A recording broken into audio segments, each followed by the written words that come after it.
Pleasant good morning, one and all. Welcome to this the Monday's episode of Speaking Out, Exposing Corruption, Incompetence. Today is Monday, the 27th day of October in the year of our Lord 2025. Welcome, one and all. Hope you had a wonderful weekend. Hope you're looking forward to a productive week. And having said, hope you had a wonderful weekend. What a tragic weekend again. What a tragedy. I'm referring to the bombing at the gas station at Regent and King Street. We'll talk about it a little later. But, from the outset, I want to express condolences to the relatives, friends, parents of that little child, 6 years old, died last night in this terrorist bombing at Regent and King Street. We're going to talk about it some more. We're going to go into the details a little later. But for now, welcome, and I invite you to share the live. Share, let people know that you're on, and let them know they don't want to miss this morning's session. They don't want to miss this session because we're gonna take the gloves off, and we are going to go into the details of what is going on in this beloved country of ours. So share. As I said, today, Monday, the 27th day of October, another great day that the Lord has made. Let's rejoice and be glad in it. Let's give praise and thanks for being in the land of the living. That little child, that little 6-year-old child, innocent 6-year-old child, did not get to see this new day. So yes, it's a great day that the Lord has made. We have got to rejoice to be in it and give praise, give thanks for being here. It's a privilege to be in the land of the living. We have so much to tell you this morning, as you would have suspected yesterday or Friday after the last program. We had in mind some things that were left back that we want to talk about. But given this terrorist attack last night, I know that you will have to deal until you're looking forward to us analyzing what really transpired. And the way forward, we have got to look at that, and we will. So we're going to shelve some stuff, and we are going to discuss this in great detail.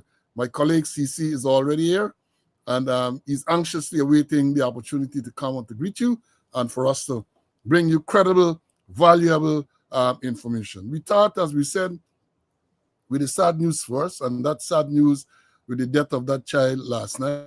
We understand some are still in hospital.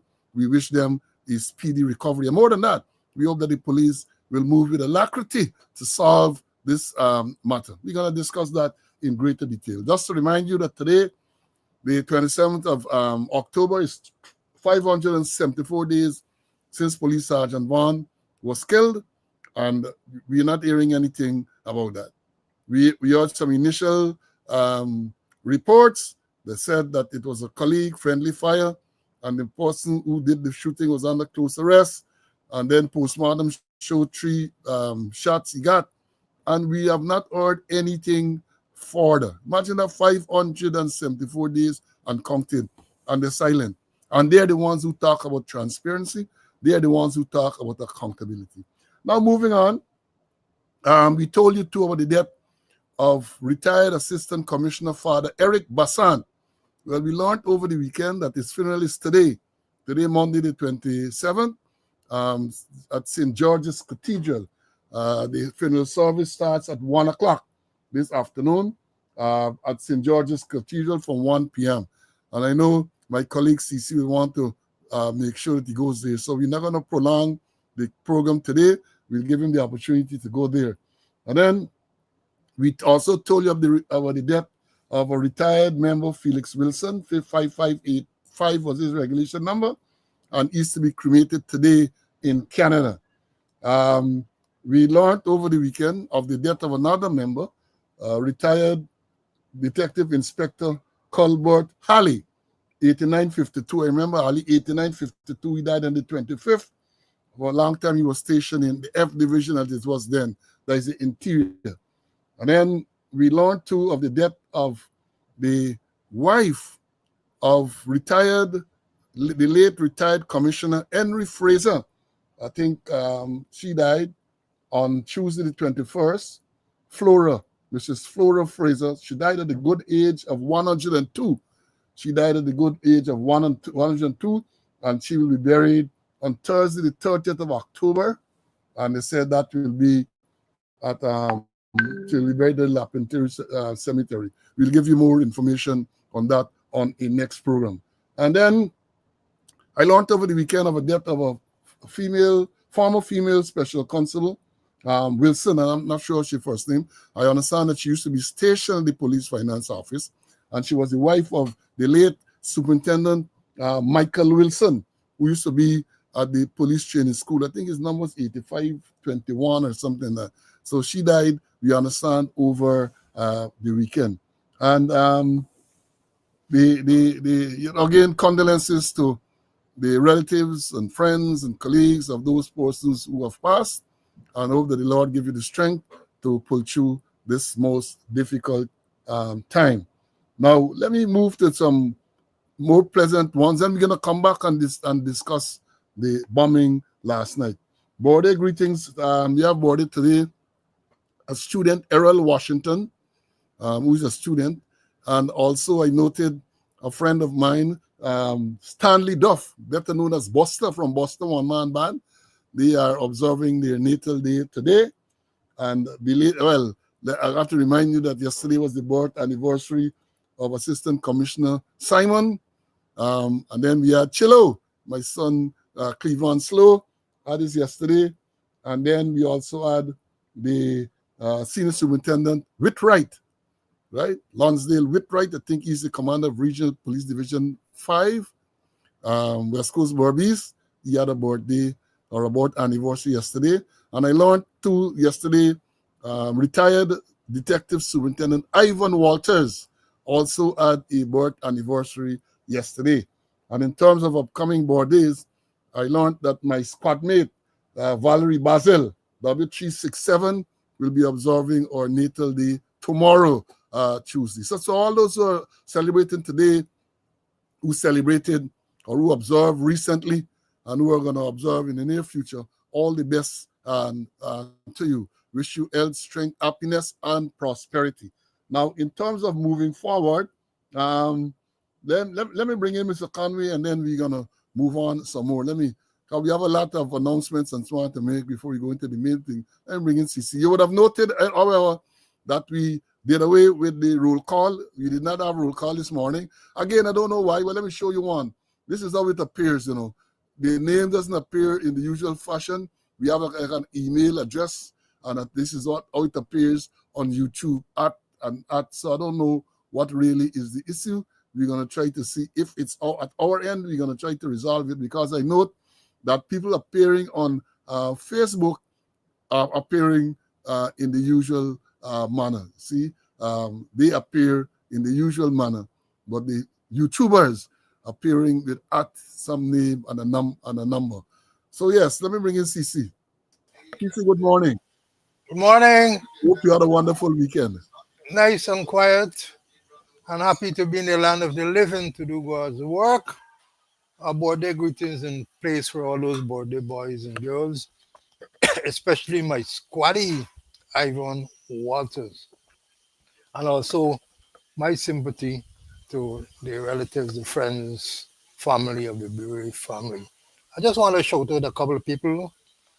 My friend who operates a taxi outside of Demico House, Rastaman with a lot of bright tattoo. Another taxi driver, he says, transporter number 3. Another taxi man from Green Ice.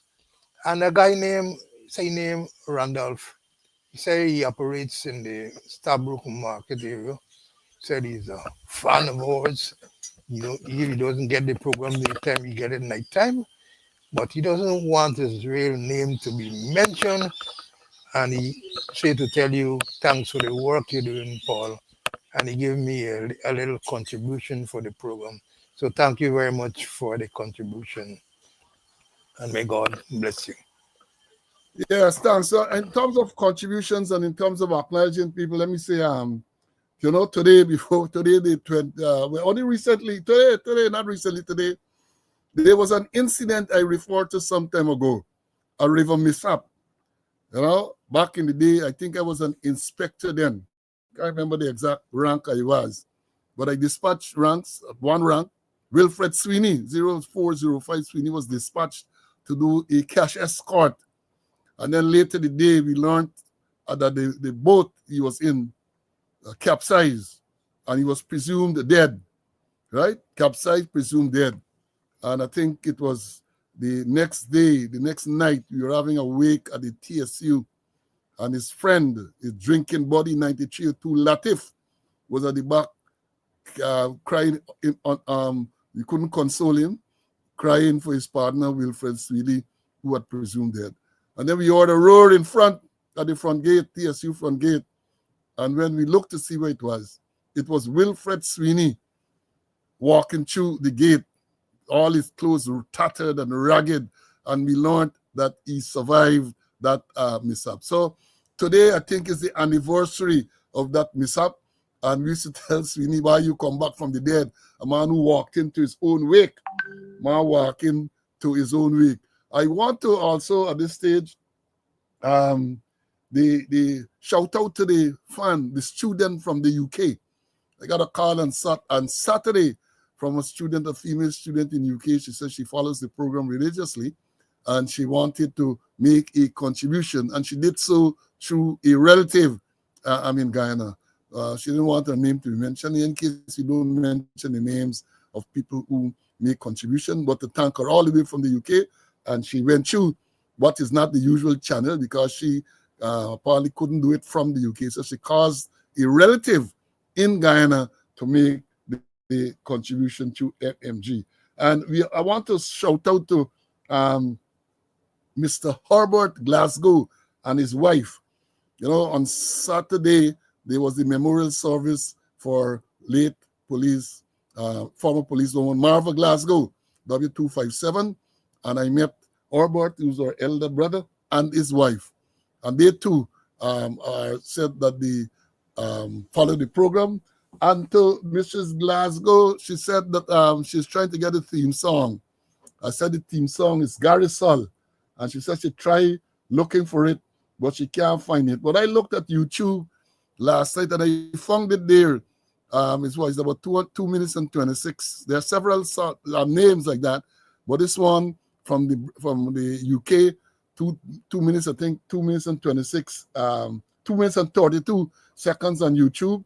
And then it marks English music, English songs. So maybe she can try again to get to thing. I also want to shout out Mr. Pastor Ronald Williams and his wife. They too were at the service. Pastor Williams presided, and he and his wife came. They recognized me, and they came, and the wife said she too is an ardent fan. I want to thank them for the contribution they made to the program. So I bring in CC, and then we're going to move on again. Yes, CC. Yeah. So I met those persons over the weekend, and those some contacted me, and they were able to make contribution to the program. Okay, thanks to them. And also Sweeney, I think was his 34th anniversary, 34th anniversary when he rise from the dead and walk into his wake. Yeah, Wilfred, I will never forget that night, I felt a little guilty because I was the person tasked with the responsibility. I used to do admin then of detailing ranks to go on those duties, and used to catch an extra small piece.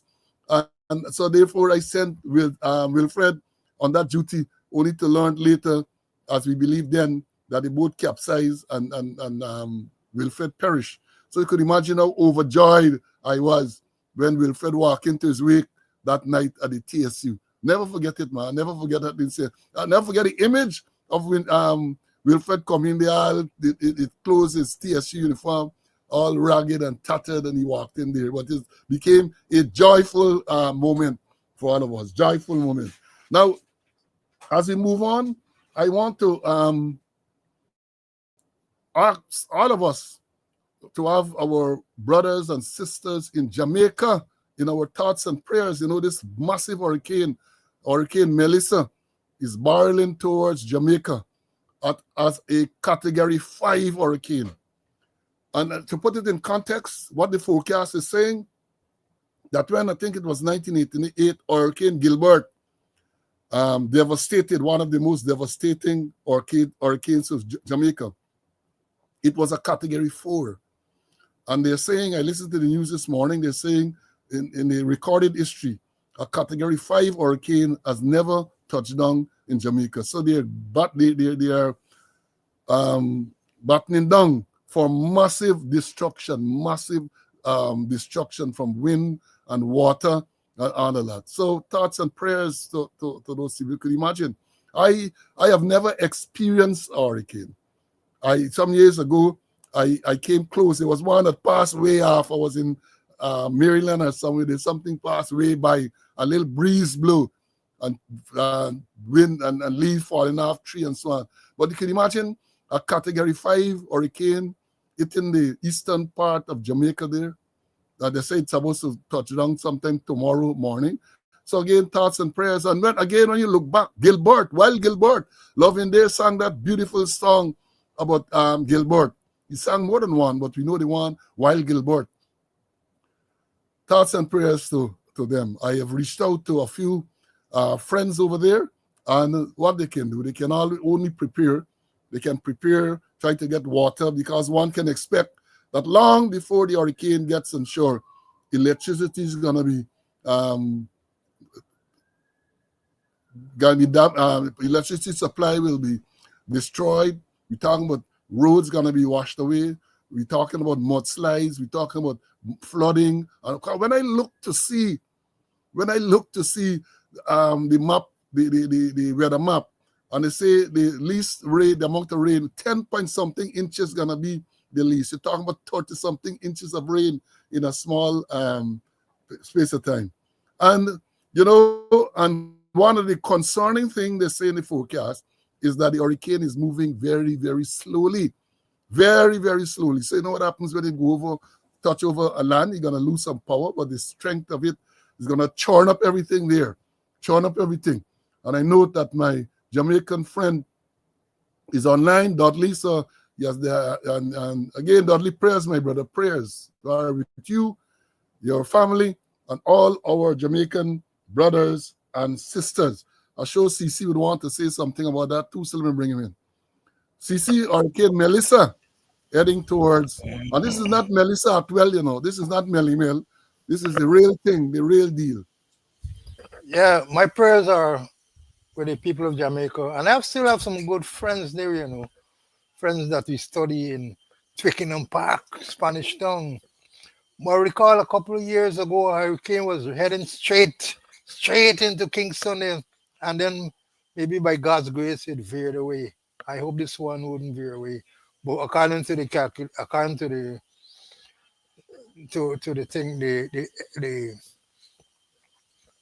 according to the forecast, it might spend about 3 days of rain in Jamaica. So they got to look forward for the worst. But I hope that God is with them. Yeah, they are prayerful people, and I know that the good Lord is going to protect. He protects his own. He protects his own, So, yeah. I know Saturday, when was the 25th? Was when Saturday. Another anniversary slipped by, and we don't even remember. The 25th of October, 2024. Who can remember what occurred on that date? Let me bring out these brain teasers for these students. 25th of October, 2024. We had this. Assistant Commissioner Calvin Brutus appearing in court to answer criminal charges. Wasn't all 252 at that time, but it was on October the 25th, 2024, that Brutus appeared in uniform to answer criminal charges. I get a feeling that was the last day he wore the uniform, because, thereafter, he was charged a total of 252, I think it was, criminal charges. And then they set up what I still consider to be an illegal, unconstitutional tribunal, or as the police sergeant said, a tribal union. And they dismissed him. But look, let me tell you this. I am a man who believe in rule of law, right? We live in rule of law. And I maintain that tribunal was unconstitutional to deal with a disciplinary matter. The Constitution is clear, as to how disciplinary matters against police officers can be dealt with. And that tribunal they set up was a total violation of the Constitution of the Cooperative Republic of Guyana. But that's not unusual. They're violating it all the time. They violate it all the time. What surprised me is that that has not been challenged. Maybe it is still not too late. It has not been challenged. So it's a year past just like that. A year. So we just come and we just remind you of these things. Some of the things you don't want to remember, but we're going to remind you. So it's 1 year since that happened. And then there's another anniversary that slipped by. I think it would have been on Friday.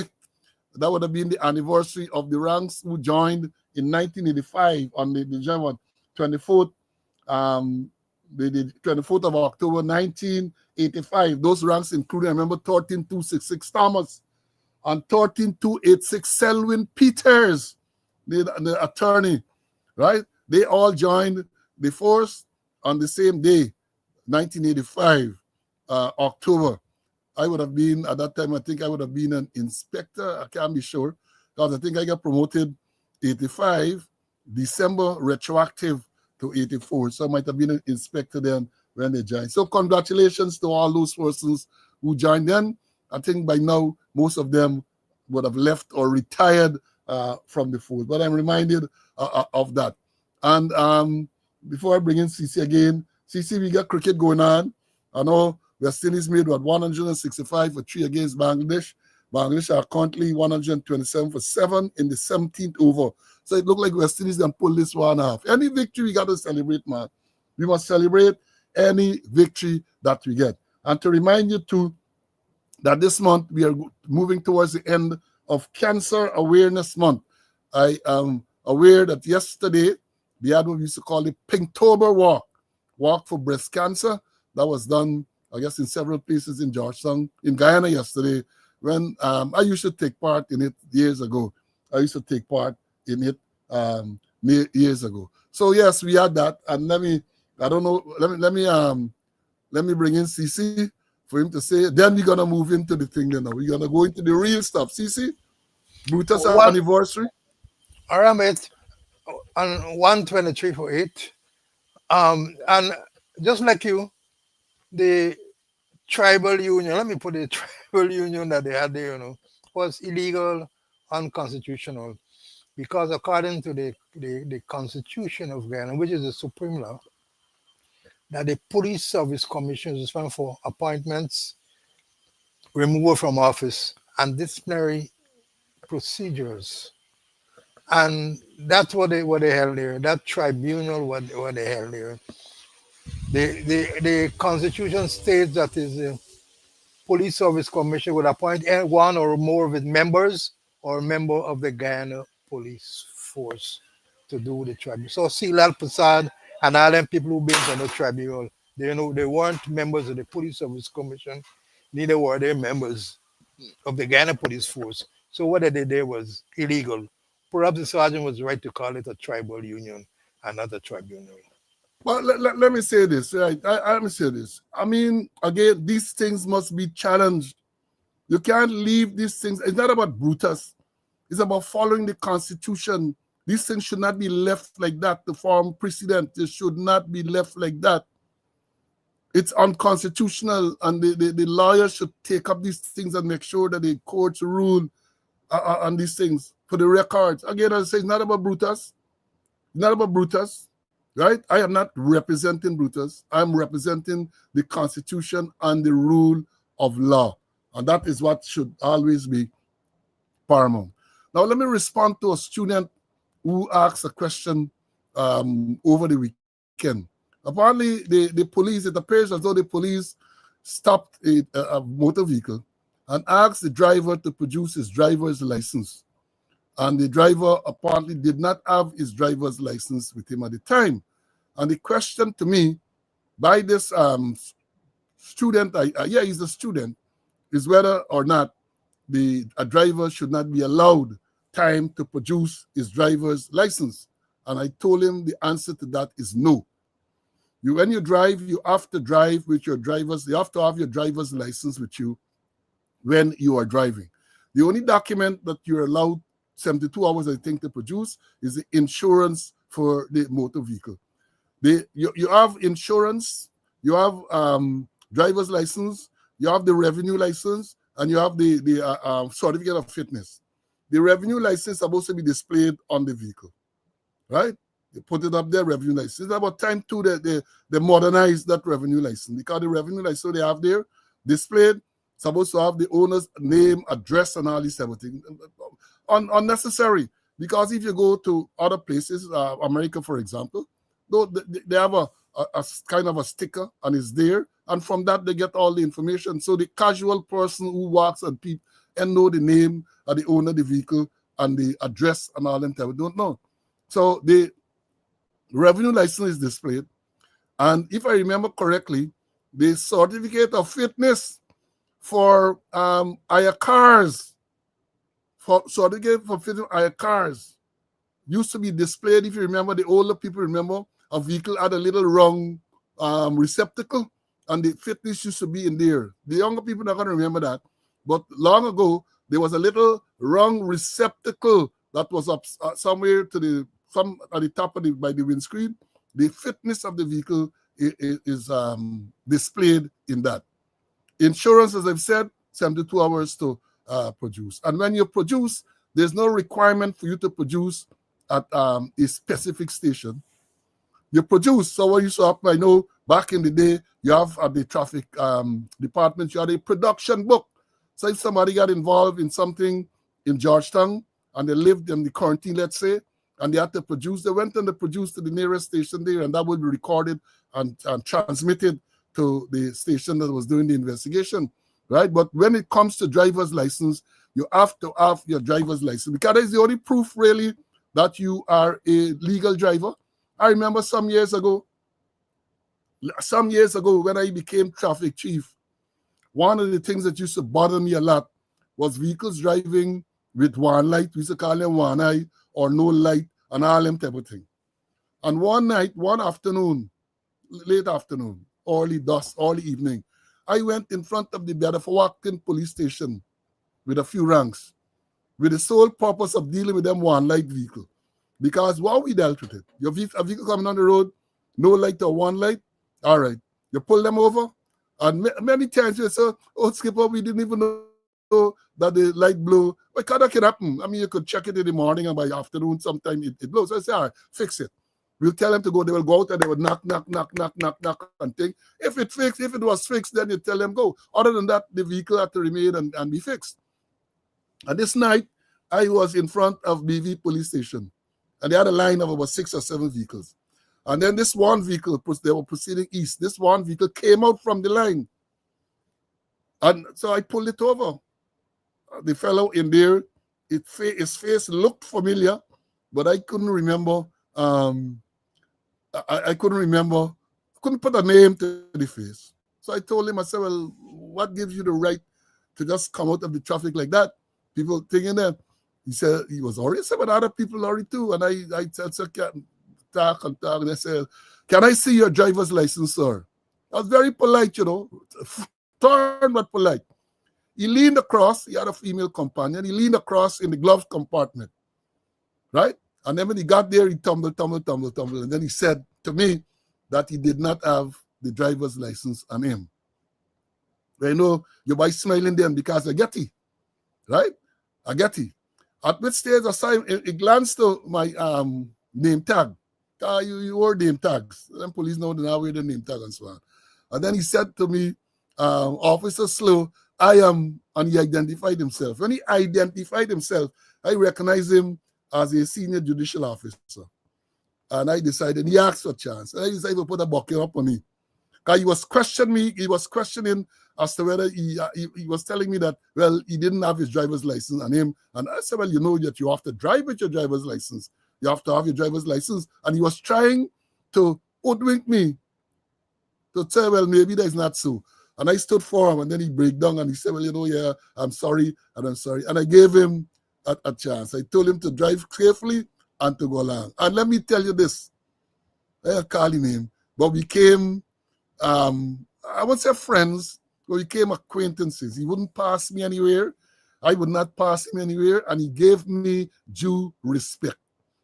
he gave me due respect. So yes, you have to have your driver's license on you at all time, or some evidence, because in these days, if you don't have the physical license, some people you get it on your phone or something like that. The idea is to make sure that the police can satisfy themselves that you indeed have a valid driver's license to drive the category of vehicle that you are driving. So to the student that asked the question, I hope that I told him directly, but for the benefit of others as well, you have to have your driver's license and to produce on demand. So when they say, can I see your driver's license? Supposed to show it. Police aren't supposed to take your driver's license and tell you drive to the station. No, that is not the correct thing, right? They are let me understand this thing clearly, right? Because I want people run away with the wrong idea. There are circumstances under which the police can keep that license. I'm going to explain it here now, but for the police, there are certain circumstances. But not to force you to drive to the station, because people believe that once that happened, because Jackie Opel coming into play, right? So you don't want that. So policemen understand. And it was addressed by the Attorney General, by Mr. Chevy Devonish, and all of those people address those things, right? But then it goes through one ear, comes through the other, because people are not held accountable, ranks are not held accountable for their actions. Let me bring in CC, and you want to comment with that, and then we're going to go on. CC, anything you want to say on that? You're correct. You got to get a driver's license. 136 for 9, and I just heard that the guy who who murdered the police was charged with manslaughter and placed on $1 million bail. I am not surprised, I am not surprised that I told someone, I think it was yesterday, I said you can get a manslaughter charge and release on bail, when it should really be murder, given the circumstances. But what's in the name? What's in the name? You know your name? What your name? Something Aziz or something like that? Hussein? What's in the name? So I am not surprised that he's charged with manslaughter instead of murder. And because let me understand this thing clearly. They, according to what they're saying, he and this policeman had some verbal altercation. And the policeman, it is alleged, threw some type of phone gun or some phone thing at him, struck him in his chest. He then pulled out a gun and shot the policeman. You tell me that when he pulled it out, he didn't get malice, he didn't intend to kill the man? He pulled it out and he shot the policeman in his chest. And you're telling me that is not murder? But again, as I say, once you are of a certain ethnicity, once you have a certain name, I don't care, let us send the ERC after me. Once your name sound a certain way, that is what is going to happen. That because I told someone on Saturday, I think it was, I said, look, given what going on in Guyana, you're going to give a manslaughter, and then what going to happen down the road, like what we hear with Vaughn all on days, the matter going to push and push and push and push and thing, and then you're going to hear file disappear, you're going to hear all kind of thing. You're going to hear file disappear, you're going to hear witness can be found, you're going to hear the family accept compensation, all kind of things you're going to hear. But I'm saying, given the circumstances of that, he and this man had a verbal altercation. At no stage, based on what they're saying, his life was in danger. At no stage was this shop owner's life in danger, right? Because even if we accept the story that this man pick up something and pelt in the chest, man knock in the chest with it, it's disproportionate force that was used to pull out a pistol and shoot the policeman in his chest. That is disproportionate to what was taking place. And that should have been murder. That should have been murder. And if they want, let it go to the court to let the court break it down to manslaughter. But to institute a charge of manslaughter is because of who the person is. It's because of who the person is. I don't care what they say, that is my belief, because of who he is. Right? And perhaps I understand too about his connections, political and other connections. So you get a manslaughter charge. But there's a place we live. We live in a country that is not a real place. It is not a real place. Animal farm. All animals are equal. Some animals are more equal than others. But let me go now to this issue of this terrorist bombing. I call it what it is, right? They're going to try to say I'm calling it what it is. It is a terrorist bombing. And let me start by reading what the statement of the police said. Let me read what the police said. Police statement. Hold on a minute. I got a police statement here. I want to read the police statement. I don't want to misquote them or anything like that. The police statement says, all right, I'm going to come back to that. But then we have a statement there from the police here. He said, the Ministry of Home Affairs on Monday said that the Guyana Police Force has identified and is actively pursuing a suspect believed to be responsible for the explosion that occurred last evening at the mobile service station located at Regent and King Street, Georgetown. The tragic incident, which involved several motor vehicles, claimed the life of 6-year-old Soraya Bourne and left 4 others injured. In response to the incident, Minister of Home Affairs, Annie Dwaljan, convened a high-level meeting early this morning with Chief of Defense Staff Brigadier Omar Khan, head of the National Intelligence and Security Agency, Mr. Sheldon Owell, Mr. I thought he was a soldier, Commissioner of Police, Mr. Clifton Ikin, Deputy Commissioners, Operation and Administration, Errol Watts and Ravinder Budram. They didn't say respectively, but that is what it says. The ministry continues to work closely with the relevant security agencies to ensure that all aspects of this tragic event are thoroughly investigated and that justice is served. That is what they say. Now, let me go forward. Yeah, the crime chief wasn't there as well. I noted. I observed that in that gathering, this early morning meeting, you had the minister, you had the chief of defense staff, they said Colonel Owell, but they didn't put Colonel A, but you had the National Intelligence and Security Agency, the 2 deputy commissioners. I noted the absence of the crime chief, and I also noted the absence of the commander of the division in which this incident, this terrorist incident occurred. I noted that. It's part of the training. I observed that.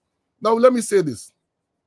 We were there last night, and then we heard that there was this explosion at the gas station. That is what surfaced for us on social media. And then they said it was a gas cylinder explosion. But when they said gas cylinder explosion, and then this photograph surfaced on social media. And I said, this can't be no gas cylinder. That's the first thing that occurred to me. They said gas cylinder. I said, all right. Because there were several incidents in recent times where cylinders have exploded, and I think one resulted in the death of someone.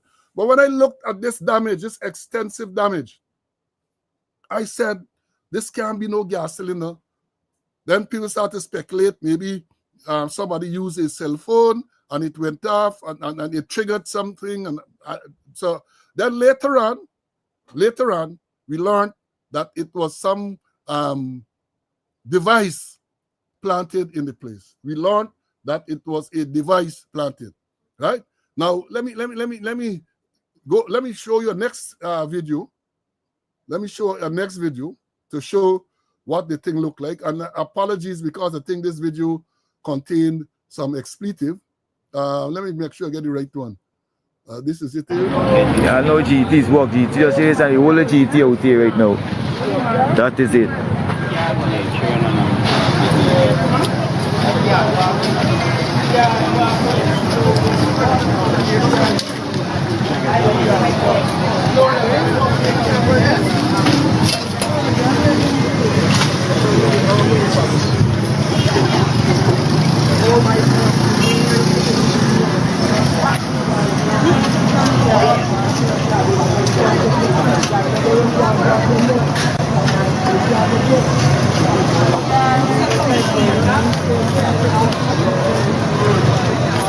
Mash up that boy.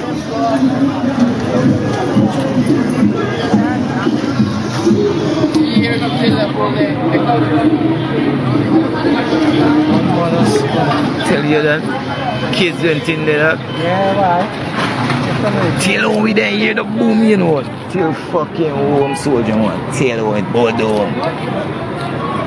Say, tell how we fucking there, boy.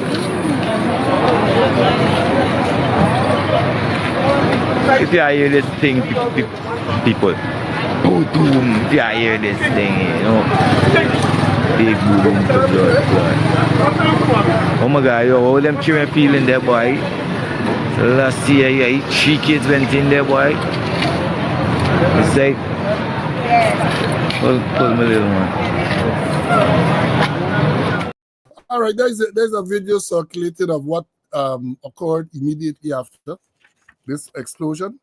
And then this morning, I saw a statement from the president. Hear what it says. While on official duty in the Kingdom of Saudi Arabia, I received comprehensive briefings late last night and early this morning regarding the circumstances surrounding the explosion at Mobile Glass Station at the corner of Regent and King Streets, Georgetown, and the resulting demise of young Saraya Bourne and critical injuries suffered to Sadikia McIntosh, Richard Lord, and the injuries of Jennifer Cooper and Yvonne Jones. I have directed that a full-scale investigation be launched immediately and that every available resource and investigative tool be utilized to determine the precise cause and circumstances of this incident. I was also briefed on the identification of an individual of interest, and I have instructed that images of this person be circulated widely so that the public may assist the Guyana Police Force by sharing any information that could aid the investigation. Last evening, Minister of Home Affairs Onik Waldron visited and expressed condolences to the mother of little Saraya, and Minister of Health Dr. Frank Anthony is continuing to follow up with the doctors who are treating the injured. I also extend my deepest sympathies to those affected and their families.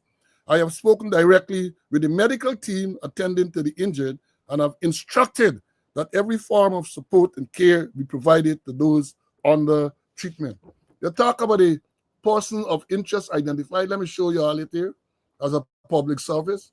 This is the person, they have it here, wanted for terrorism, contrary to Section 309A1B of the Criminal Law Offences Act, Chapter 8:01, which resulted in the death of Saraya Bourne at the mobile gas station on Regent Street.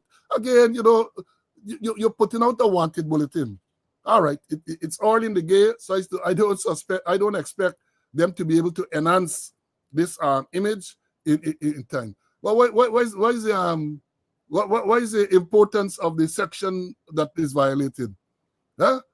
What is the importance of under contrary to Section 309(1)A, B, and all sort of crap? What is the significance of that?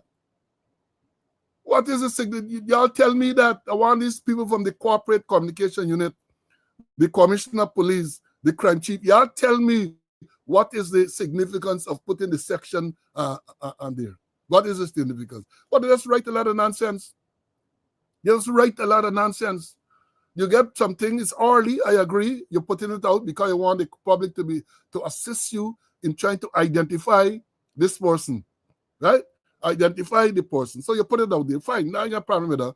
But I'm saying all this verbiage at the bottom here, but he wanted for terrorism contrary to Section 309A1B1 and all sort of crap of the criminal offenses. That what is the efficacy of that? And that is the problem. That's part of the problem that you have. You crowd the thing with all sort of irrelevant information at this time. All sort of irrelevant information. And let me, before I bring in CC, I want to go through this statement again, what the president said, right? So he's in Saudi Arabia. He's in the Kingdom of Saudi Arabia. And he was briefed last night and all this morning with this gas station, which resulted in the demise of this person. I have directed a full-scale investigation to be launched. You want to tell me, Mr. President, you have to direct a full-scale investigation? You have a terrorist act on the land. You can't put it as nothing else because the evidence suggests, I'm talking about the evidence, let me show you all this part before I move on. The evidence is clear. Look, this is what is circulating now.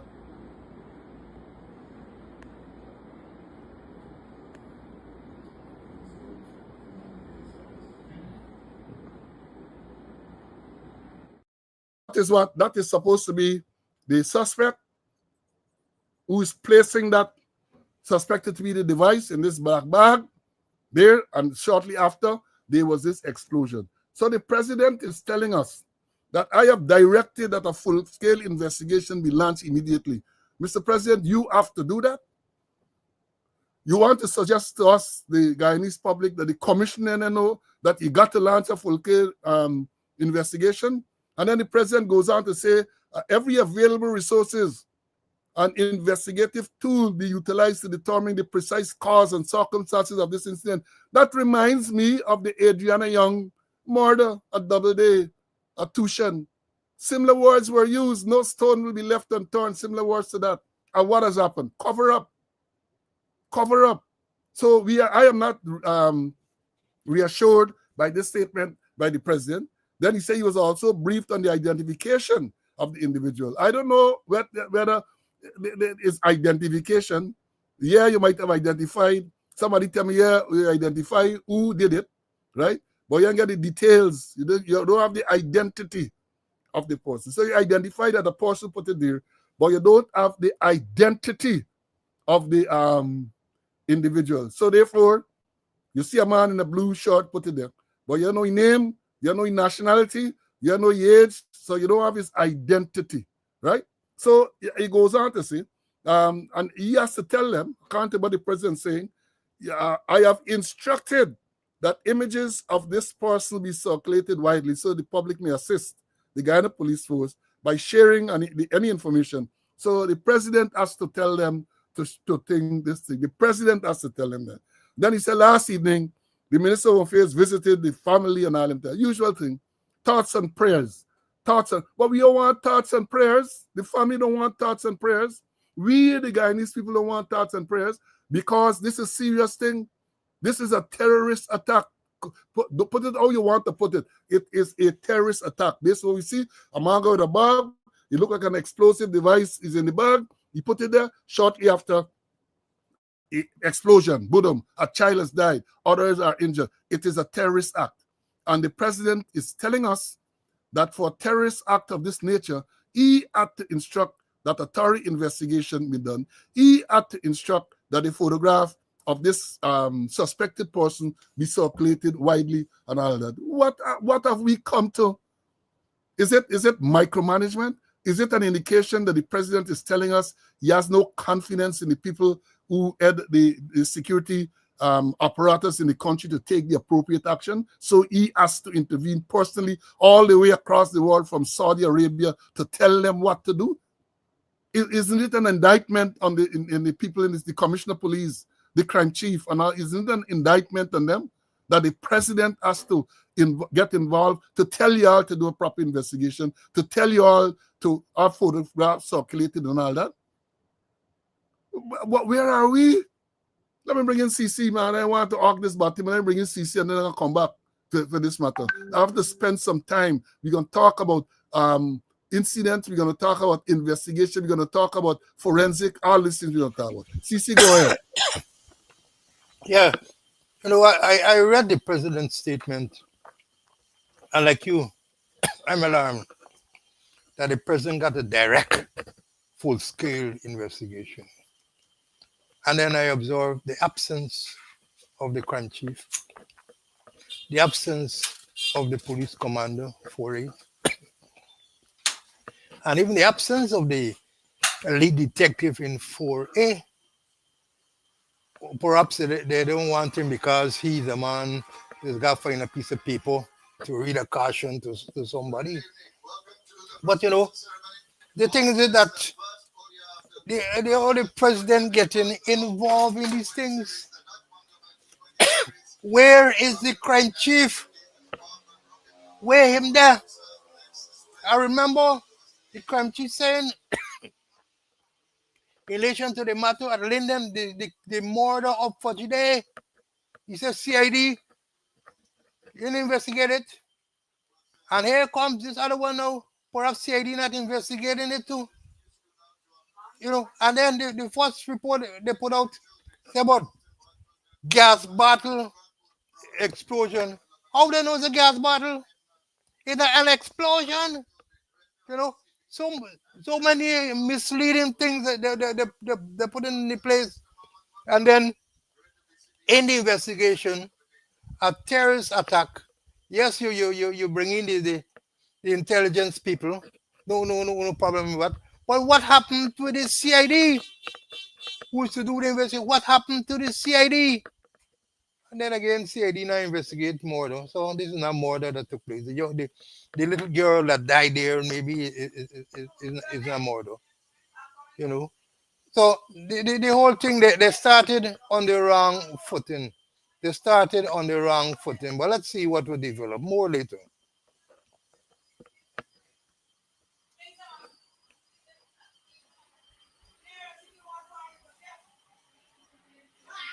Yes, see, carry on for another minute or so. I getting a picture of the suspect.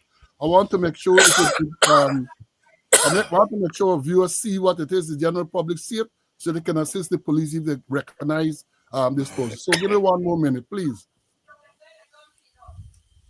Okay, so then perhaps they're not taking this thing seriously, you know, that the president has got to get involved. Huh? And we heard a word from the commissioner too, from the conformance quarter, not a word from him. Big explosion at a gas station of all places.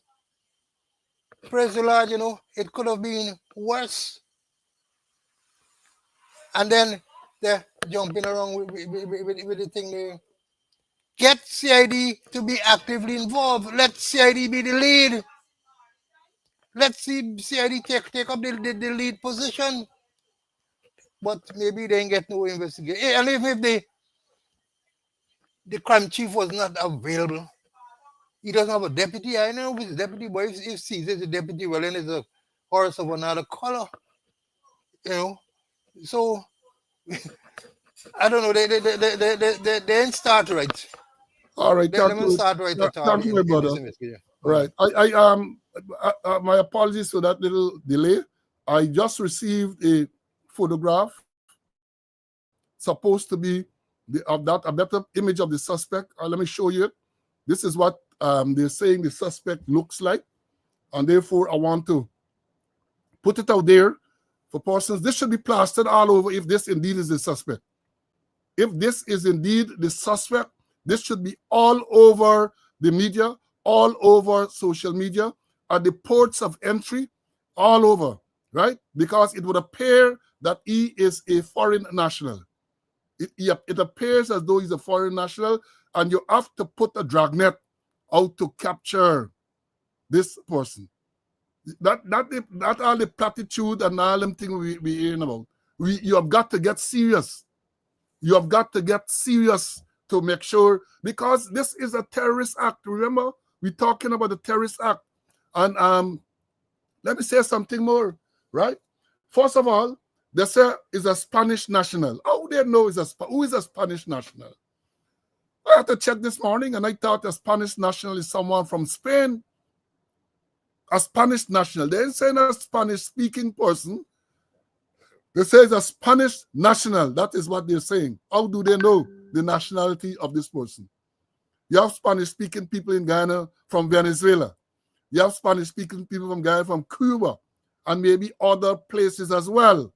But they say this is a Spanish national, and I thought that if you're a Spanish national, then you come from Spain. You're a national. Your nationality is Spain. Well, you know, we had the election. You have people from Bangladesh, and the nationality was Commonwealth. So all sort of thing happening in this place. All sort of thing happening in this place. And let me say further, it is clear that the motive was to kill, was to maim, was to trigger, and was to cause public terror. You're not questioning about that. Because when you place a bomb at a gas station, and they say it was close to where gas cylinders were, perhaps they wanted a secondary explosion. Let me understand, you know, it could very well be that this device was intended, when it went off, to cause secondary explosion. In other words, the gas cylinders were to go up, the gas station was to catch a fire and cause mayhem, destruction and mayhem. So all of that they have to look at. All of that. 'Cause he put it at a gas station. He put it, excuse me, close to where gas bottles, gas cylinders are stored, right? I think it should be even more concerning. Let me tell you, I don't want, these are no scare tactics. I don't use tactics to scare people. But at the end of November, at the end of October, as we approach the Christmas season, the festive season, for something like this to happen, for a terrorist attack like this, you can drive fear into people. You know, Christmas time coming up, people are going to be congregating all over, and to know that you have a terrorist in the midst, you have a terrorist on the loose, it got to be very, very concerning, right? You got to be very concerning. And then again, I said the target, the significance of the target, mobile gas station. Not no other gas station, mobile. Is there a link to the ongoing oil exploration out there by ExxonMobil? Could there be a link? Are they going to investigate to see at some stage if there's a link between the targeting of this gas station, mobile gas station, not Gaia, not any other, not Shell, mobile gas station. And we know the relationship between ExxonMobil, the Guyana government, the US, and all of that. We know the relationship. We know what is going on in the Caribbean Sea with the gathering of military forces and so on. Is there a connection? Is there, all of these things got to be investigated, you know. Don't sit back there, they're bringing him out from this and that. Investigate all of these things. All. Don't just leave it at that, right? So again, to move on, remember too that you know, we learned some time ago from through the police that they have this anti-terrorism patrol and all these type of things. So what happened to this patrol? What happened to this anti-terrorism patrol that y'all get? I know the thing that I hope y'all observe that in April this year, when following the Adriana Young postmortem, you had some disturbance in Georgetown. People like Tyre, people demonstrated and so on. They were charged, those forces were charged with terrorism. So here it is now. You have a real terrorist act, because we all knew that what we saw there in April couldn't be classified as terrorism, but they classify them as terrorism. They classify, and then the AG came out with a statement that to justify the charge of terrorism. So what are you going to charge if, for chance, you find this one out, resulting in the death of this young child, destruction of vehicles, injury to others, destruction of property? What are you going to charge you for now? You see, that's when you don't play, when you want to play political, you want to be political. So a riotous incident, if you want to call it that, unlawful assembly or riotous incident, you people charged with terrorism. Now you got a real terrorist act on your hand. What are you going to do about it? What are you going to do about that? And you know, again, these things should not be viewed in isolation. It was not so long ago. I remember I did some research this morning, because when this thing occurred, I remember that a little while ago, it was May of this year, we had explosions at the East Ranville Police Outpost and some substation, the GPL substation, right? In Georgetown, East Front Road or somewhere there, the substation, Mandela Avenue. And here, what came out of that? That was only May, you know. Because they say a Guyanese charged for assisting Spanish-speaking men in bombing the police outpost. Y'all remember that? A Guyanese man was charged with assisting some Spanish-speaking men in bombing of the police outpost. That was a short while ago in May, right? And then the thing say, Kaichou News reported on Wednesday that the Guyana Police Force had issued wanted bulletins for 2 Spanish-speaking men and a Brazilian national over 2 explosions in the city on May 17th last. The explosions occurred after midnight and blew off the back gate of the East Ranville Police Outpost at Virginia Square and East Front Road, Georgetown. The second occurred just moments later at the Guyana Power and Light Substation on Mandela Avenue. Investigations have so far pointed police in the direction of 3 foreign nationals, quote, The police are pursuing 3 individuals, 2 Spanish-speaking men and a Brazilian nationals known as by his alias Flavio Tasso. Police told Caicho News on Tuesday. Flavio had allegedly introduced the Spanish-speaking men to the bus driver, who assisted them in renting 3 rooms at a hotel in Stevedore Housing Scheme, Georgetown. The Brazilian had also told him that the men had come to do bad things, unquote, police said.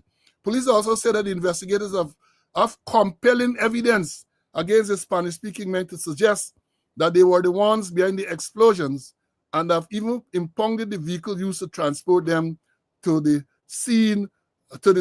Quote, we haven't confirmed whether they are from Venezuela or Colombia or some other country, end of quote. Police said, while assuring, quote, investigators are still making earnest efforts to confirm the nationality of the 2 Spanish-speaking suspects. That was in May of this year. But this time, they've already confirmed that the man is a Spanish national. That's what they're telling me. Spanish national. Are these things linked?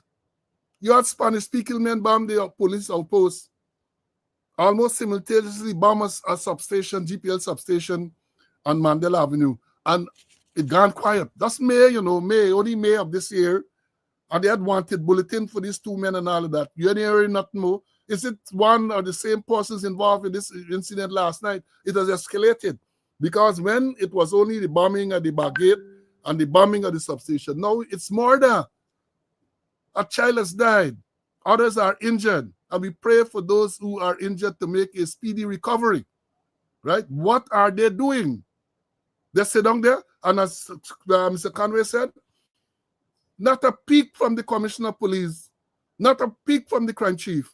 In other jurisdictions, an incident of this nature, a serious incident of this nature, by now the Commissioner of Police will have faced the media and say what you need to say. But this one is so incompetent that they can't put it to face the media. They can't put him to face the media, and they have him there as Commissioner of Police. They have him there as Commissioner of Police. They put him there after he passed retirement, when he should have gone home long ago, when he admitted to committing crime in the office. They confirmed him. And that's what you have. As I said, other jurisdiction, not even commissioner, some senior police officer would have there facing the media. Right over in Trinidad, that would happen. Tell them what we know. You stick to the bare minimum. This is what occurred. This is what we know. This is what we are pursuing. You don't have to give out any confidential information, but you tell them and you keep updating as frequently as you can. Not no WhatsApp message, or that cannot suffice. You have to face up to the people. Especially at this time, people are going to be jittery. People in the country are going to be jittery because you have a terrorist incident. Gas station, bomb. Kill people, child die. Vehicles, there's about 5 or 6 vehicles damaged. Powerful explosion. A powerful explosion. And what you get? Silence from the people. And then I noted too, let me, before bringing CC, they're claiming that the Minister of Home Affairs, the new Minister of Home Affairs, visited the scene. For what? The minister falling into the same trap like all them before she, Something up, you got a fire, they run to the scene. You got something, they run. What are you going there for? What is the minister going to this scene for? I'm talking about the scene. I think later on I see they put up tape and so on, but from the video we saw, that is part of the problem. You need to control these scenes very, very early. The first responders, then the people on patrol who would have heard the explosion and responded. They have to be equipped to go to this place and lock it off, as we would say. Put a corridor, tape, barriers, right there, early as possible. Because by the time you go later on and put, this team might have been contaminated. People going in and people coming out, removing evidence, taking in extraneous stuff. This is serious business. This is serious business. And this type of carry-on policing that they're doing will not work. Will not work. Again, I ask the question, the minister, what did the minister go there for? To say when she been on the scene? To do what? You went on the scene to do what? Yeah, the minister went to the family and they expressed condolences and so on. I could understand that. But why did the minister go to this scene? Maybe she can tell people what she was doing there, right? Because again, the police on this road, on the patrols and so on, have to be trained. An incident of this nature, the first thing you got to do when you respond to it, of course, you also have to save lives. First part of business is to save lives. Once you save lives and minimize damage to property and so on, you have got to make sure that the place is locked off. Cordon it so it can be properly processed. Because a matter like this, you need forensic evidence. You need forensic evidence. Perhaps you need forensic evidence to tell you if the explosives that were used last night come from the same explosive that they used to the Easter penitents back in May and Mandela Avenue substation. Science can tell you that. If it's the same set, you really get a whole batch of explosive and they just use a part to do that. They're going to tell you too what form it took. Was it a timed? It looked like it was a timed device. Comrade, let me say this. This thing is deep.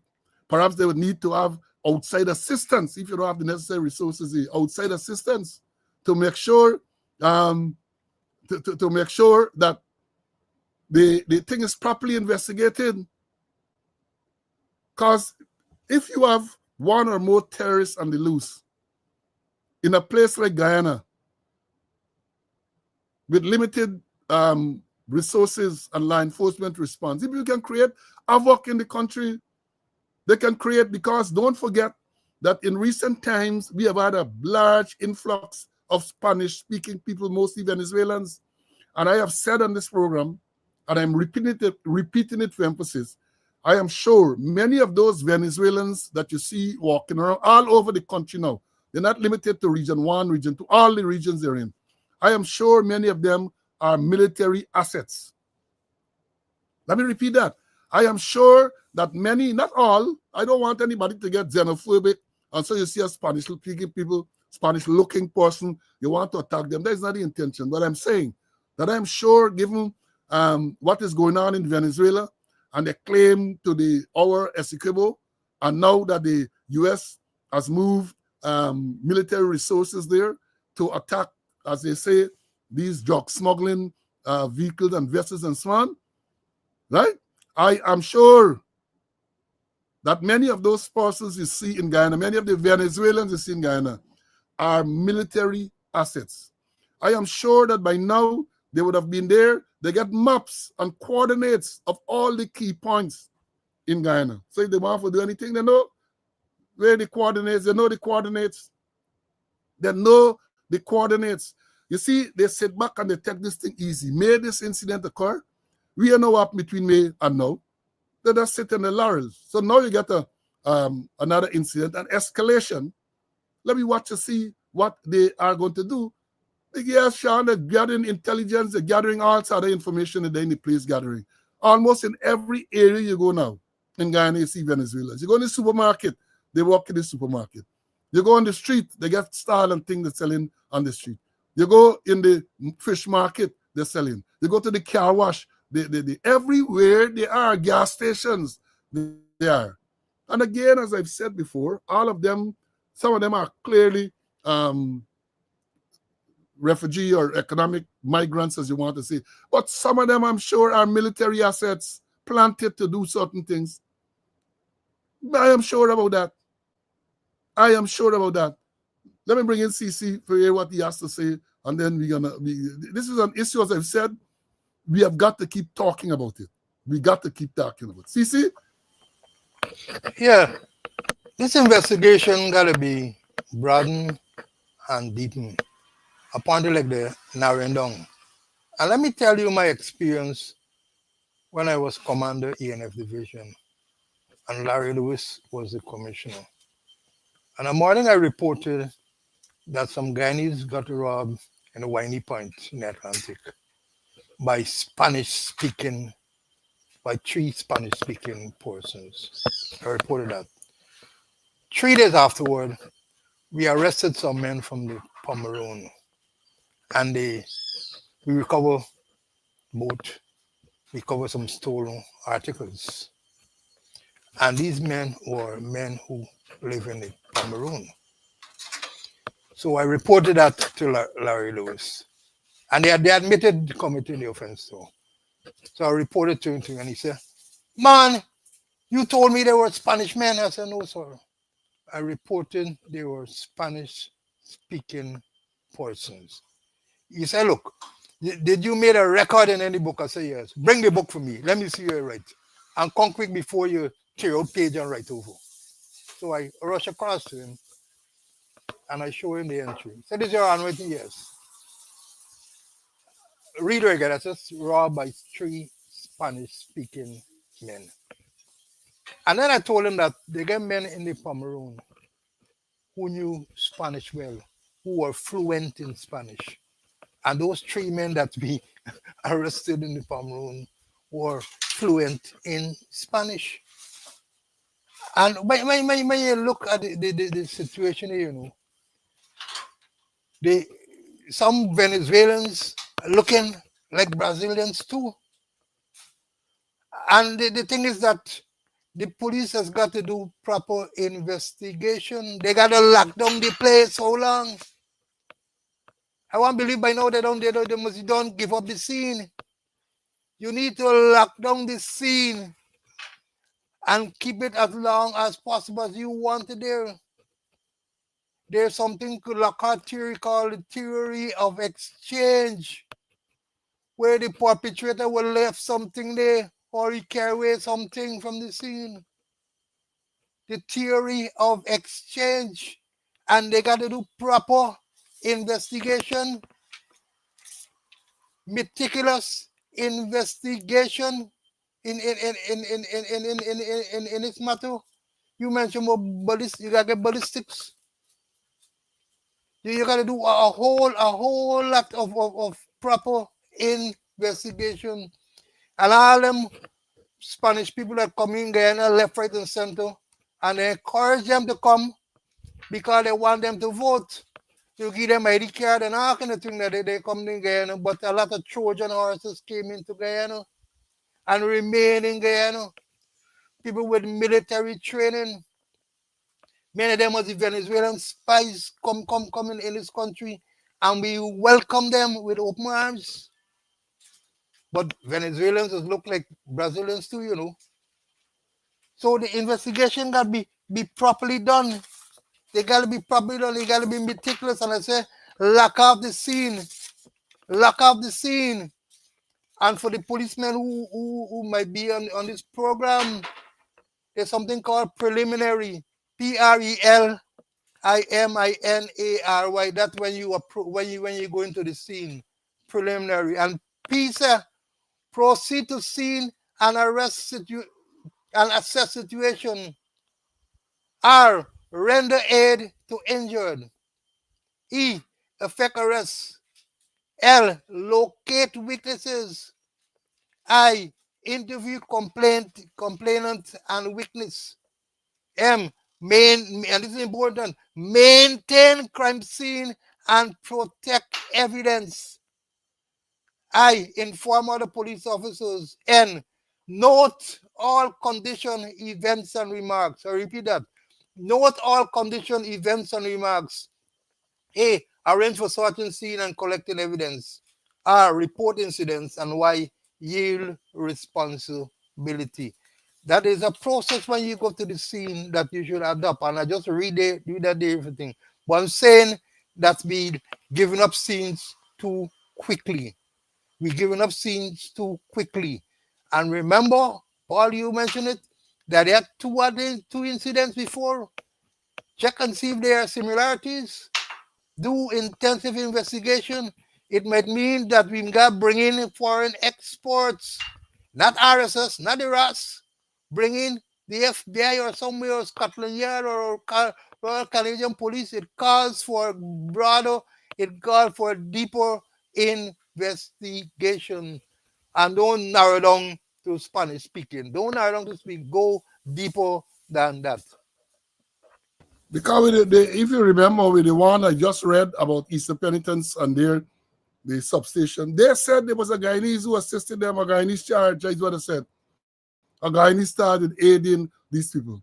Guyanese charged with aiding, and as I said, use all the resources. The president said, I have directed that a full-scale investigation be launched immediately and that every available resource and investigative tool be utilized to determine the precise cause and circumstances of this incident. So you get it? As I said, I am all in much story in that, because when we had the Adriana Young matter, similar statements were made about getting all the resources to get to the bottom of it and so on. Well, Adriana never even got to the bottom of the pool. And by now, that was May, I think, of this year, April this year. And what has happened? People don't forget about it already. Don't forget about it already. So let me understand, talking about the influx of foreigners. Some people say there was security guard all over. I had an experience not so long ago where we went to a place and I wasn't sure of a particular entity. And I saw a security. I went to the security, a female security. And I asked, where is this place? Not speak English. Security. Such them talking English. So that is what you have dominating all around the place of them. Construction. And again, I say this is not being xenophobic. This is being security conscious. And while we talk about the explosion at the East Penitence Outpost Gate and the substation on Mandela Avenue, I understand there was another attempt to at a place in Thomasland, at a place in Thomasland, and that one was covered down. So, folks, we are in for a serious time. And I don't know that the security forces, especially given the current leadership, right, are equipped to deal with these things. Because you had this incident last night, and look what happened. You see what happened? The minister called meeting with the chief of staff, the man in charge of intelligence, the commissioner, and 2 deputy commissioners. The minister called meeting. Got to direct them what to do.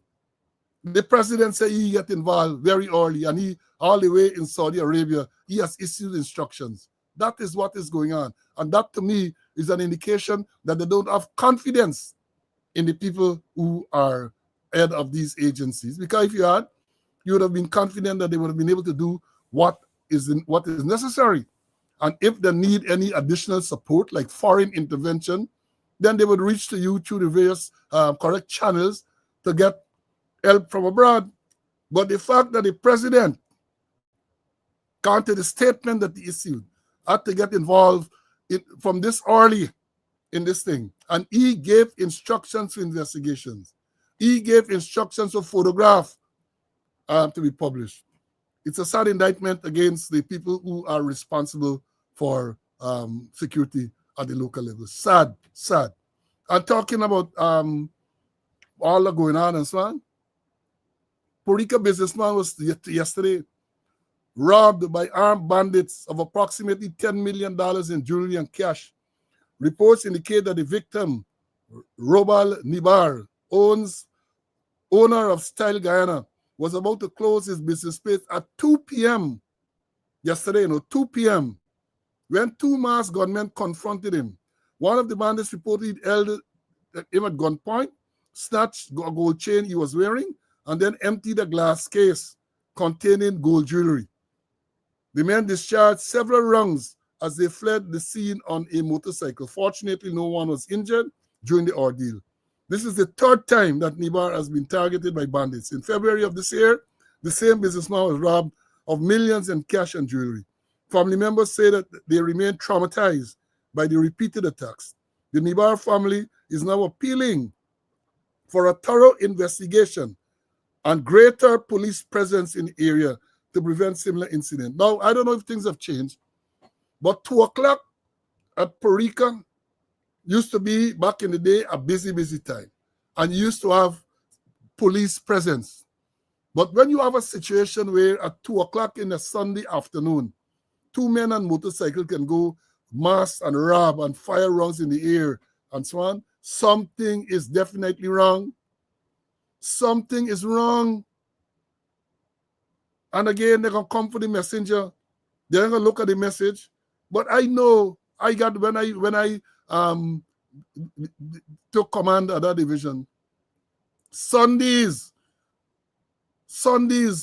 and then you have the both days, right? You used to make sure you get proper patrols and so on in the area. But for something like this to happen, and 2 o'clock Sunday afternoon, Porica, I think they got a police station there still. Used to get patrols and all these everything. So I don't know, motorcycle men can go there and rob and escape and fire rounds in the air. That is what we have happening. That is what is happening. I know CC used to be at West Demerara too. CC, West Demerara, you could imagine something like that happening back in the day? No way. The patrols gotta be there. The patrols until closure time, you know. It gotta be there, you know. So the thing is, you know, that the criminality going on and we're not taking it seriously. And here is, remember, in 2011, Captain Simmons presented a strategic plan 2011-2015 to the Ghana Police Force. I think they should go back to it. And here's part of what they said. There may be implications of the nature and type of criminality in Ghana as a result of the increase in population. Here is one. And the influx of non-nationals. And the influx of non-nationals. Let me repeat. There may be implications of the nature and type of criminality in Guyana as a result of an increase in the population and or an influx of non-Guyanese national. They're telling you that what's going to happen 2011 this or so, and it's happening now. Perhaps the police need to go back to that same strategic plan that Captain Simmons had put up, that I think Silal Prasad scrap. I think Mentor, who will be on this program, used to do some good work. He was now getting his footing when Silal Prasad scrapped that strategic plan 2011-2015. The police put on what they call a so-called thing, what they call a strategic plan that will finish next year. And up to now, they have not even achieved one milestone, not a milestone. I challenge them to tell me which milestone it is. So we got to look at the influx of non-national in this country. And they're coming by droves, they're coming by scores, they're coming plenty. Thousands of them, they're about the place. So I'm not saying all are criminal elements, but we have to look at the criminal elements in between there. It's a serious situation, and we need to look. But get back to Perico. Perico, Sunday was a must. Sunday, you got to get your patrols. Even officers got to go visit on Sundays. In my time, in your time too, as commander, I myself used to find myself there. You know, that Perico is a busy place. And then they said it's the third time the man got robbed. Third time the man got robbed. What the police doing? I check and see. I wonder if they had any patrol there, or if they had anything. You know, that's how the thing going, Paul. And this region number 3 is sour. It's sour. It's sour. Too many things happening there. Man hanging themselves in lockups. Man shooting police, more than police, and get charged for manslaughter. Eh? Person dying in the lockups. Policeman getting shooting in the stomach, and nothing is reported. And that division is sour. Perhaps then they need to get rid of that division. And by the way, I hear Mandel is now 2 IC ops. Mandel is now 2 IC operations. And in case you all don't know what that means, it actually is a promotion, you know. That we understand this. They can come. Remember they put him not charged too? And when people spoke about it, then they came with a liar statement saying he wasn't put there, when in fact he was put at 2 IC ops. Because when you look at the administrative structure, you get the commissioner, you get the deputy commissioners, one in charge, in terms of headquarters, you get one in charge of admin, one in charge of operations, and the two I see operations is right below the deputy commissioner operations. So basically, all the divisions and all those, several of those branches have to go to him, report to him. That is what you have happening. Mandal from the Doubleday fame, who misled the people that the girl was seen going away. They said that he's reinstated illegally because this police office commissioner is not alive. Illegal reinstatement. And then, you know, just to go there that Mnat Shah, who the U.S. sanctioned for as a drug trafficker, and who too is on administrative leave, just to go there, he put in some kind of, bring it back and put in some kind of. That is what you have. That is the reality of the situation in Guyana with the Guyana Police Force. That is what you have. I'm talking about the Guyana Police Force. I see a statement here attributed to the Minister of Home Affairs. I said the minister came in, the new minister, and I predicted that the honeymoon period would have been very, very short. I suspect it's over.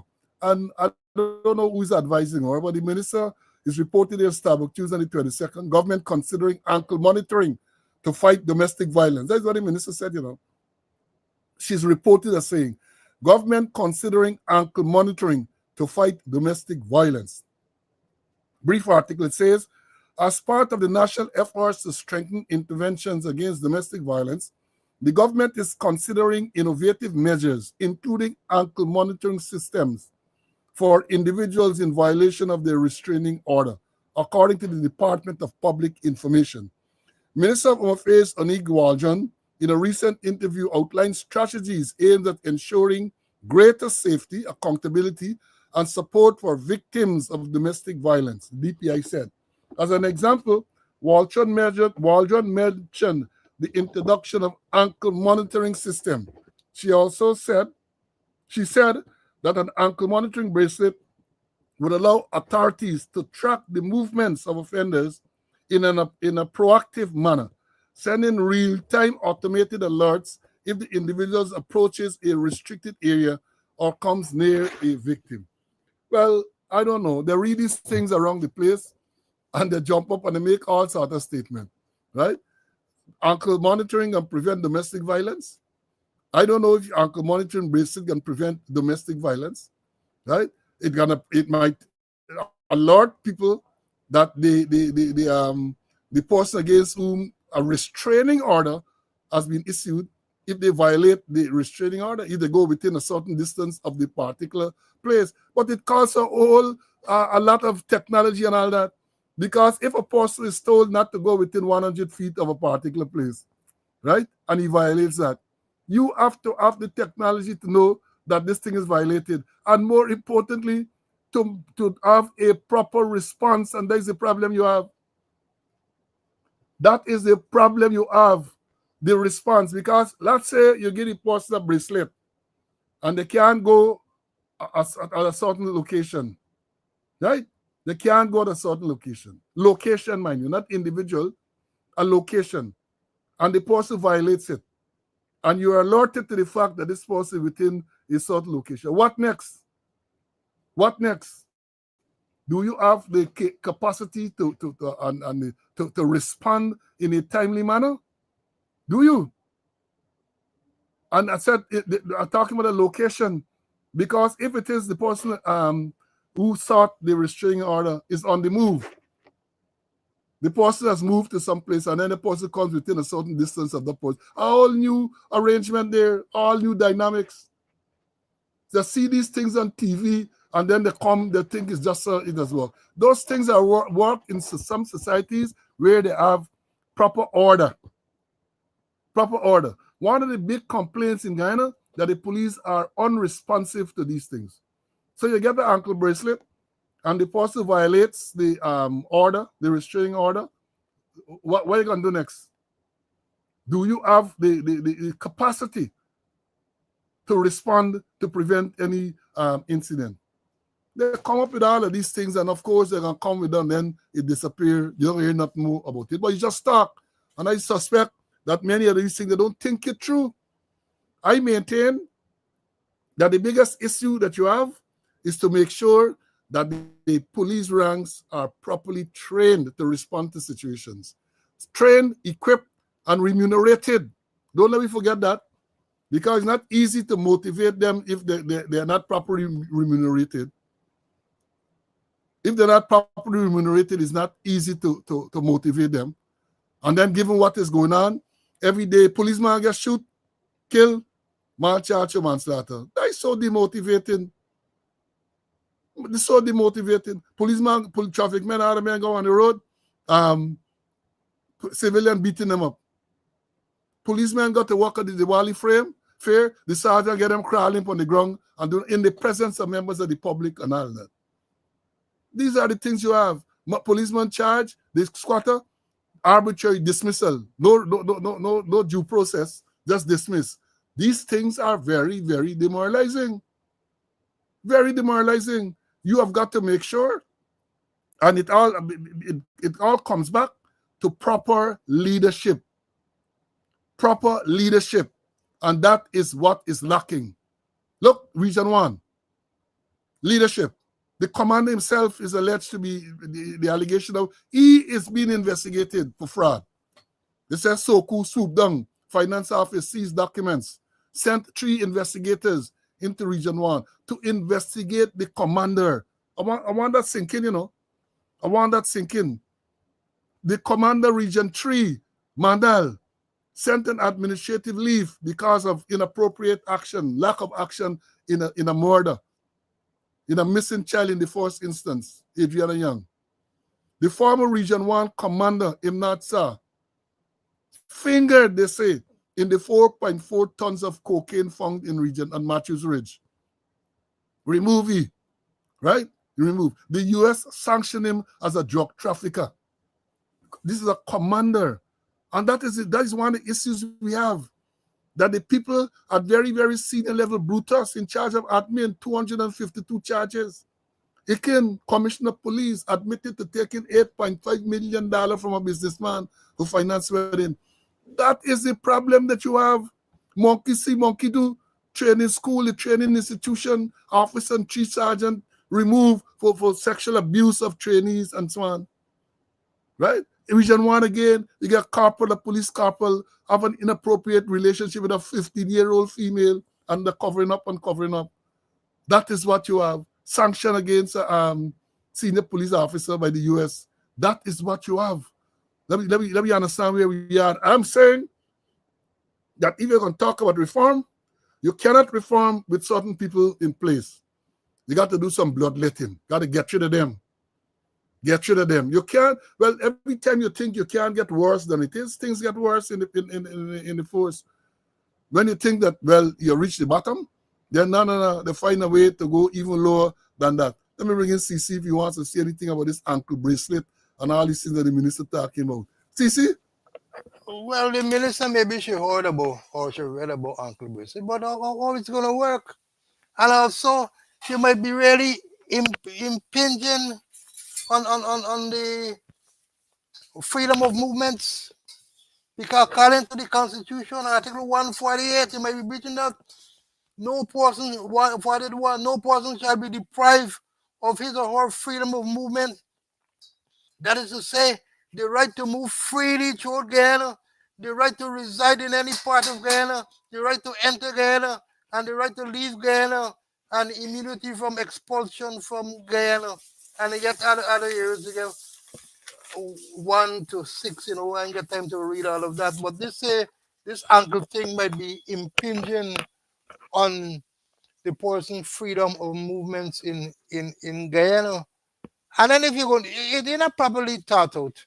If you're going to introduce the ankle thing, then there are a lot of things you got to do, You got to go, they got to get a court order and all kind of thing there. And you have to get proper system. You have to get a standard operational procedure to tell you what to be done, Total nonsense. She just talk just like that, While listen, she talk, hey, ankle bracelet. An ankle bracelet can't really reduce domestic violence. You gotta go to the root of it. What she doing is that she cling on to the low hanging fruits, instead of looking at the main cause. She thinking to overhanging fruits. Go to the root, the main root. You get the overhanging fruit, you pick them, and others will bear more fruit. But if you chop the main root, the tree will die, it can't bear fruit. So the minister, she knew the thing, but she got on the wrong foot. All right, yeah, continue to share the life, man. Continue to share the life. We get the next 20 minutes here. We have to talk now about what the word is, the contretemps in the judiciary.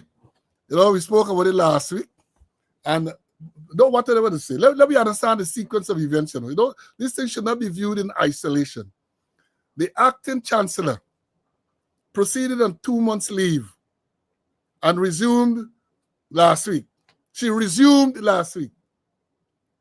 When she resumed, we saw correspondence where the president is said to have written to the leader of the opposition. We're going to address the leader of the opposition story briefly just now too, saying that he wants to appoint Justice, the acting chancellor then, who is the acting chancellor. He wanted to appoint the acting chancellor as chancellor and to appoint the acting chief justice as chief justice.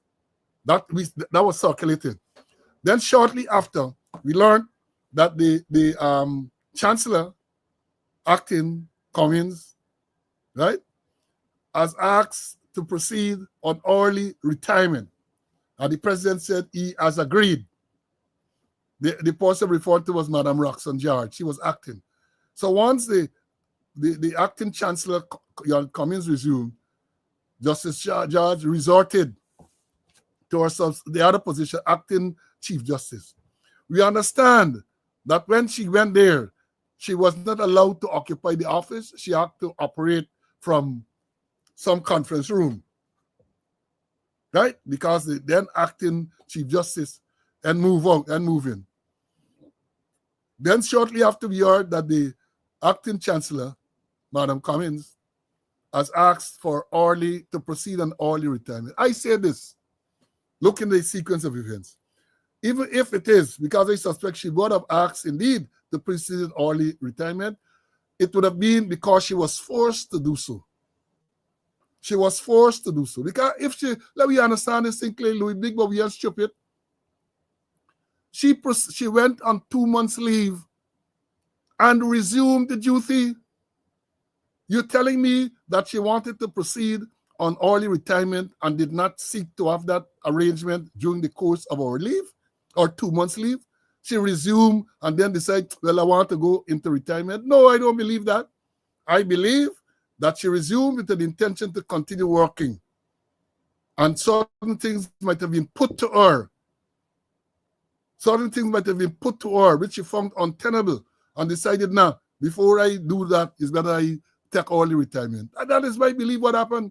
Because no, they would not convince me ever that she resumed after 2 months and a day after or 2 days after, then she decided she wants to go into early retirement. That makes sense. You make that make sense. I am saying any rational human being, and I believe the acting chancellor is a very rational human being, wanting to go into retirement, would have made that arrangement while she was on 2 months leave, and there would not have been a need for her to turn out and then a day or two after, then say she going into retirement leave. I believe she turned out with an intention to continue working, and then whatever interaction she would have had with them, I believe she decided, hey, no, that ain't good enough. I can take me early retirement. I can take early retirement. I believe that she might have been told, well, you can't act no more. Go back to where you were. And that is at a appeal court judge. And she decided, no, I can't go down back now to the appeal court level. I can take early retirement. I believe that is what happened. Something like that happened. I believe that is what happened. Right? But again, these people have no decency. The people have no decency. Because if you wanted her to take early retirement, why allow her to resume?